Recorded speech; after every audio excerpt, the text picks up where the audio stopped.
আচ্ছা, যদি আপনাদের কোনোদিনও বিয়ে হয় তাহলে আপনাদের বড়দের মাসিক ইনকাম কত হওয়া দরকার আপনার? 8 lakh per month. 8 lakh per month. 1 lakh? আচ্ছা, 1 লাখ। আর আপনার? 2 lakhs. साले 2 lakh.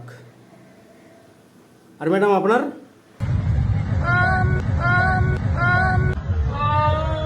According to my expenses, 5 lakhs per month. সারা ঘুষরের পন্দারের মতো দেখতে মুখগুলো নিয়ে 5 লাখ টাকা বচ চাইতে হাত পা খাবে না?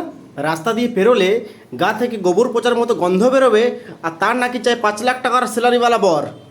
আর হ্যাঁ, কে এক্সপেন্সে চুদাচ্ছিল? সারা বাপের জন্য দেখেছিস 5 লাখ টাকার সাথে? বাপ জীবনে দেখিয়েছে 5 লাখ টাকার সাথে? সারা এই মুখগুলো নিয়ে বাজারে বিক্রি করতে হলে দোকানদার একটা কথাই বলবে, 150 रुपया देगा।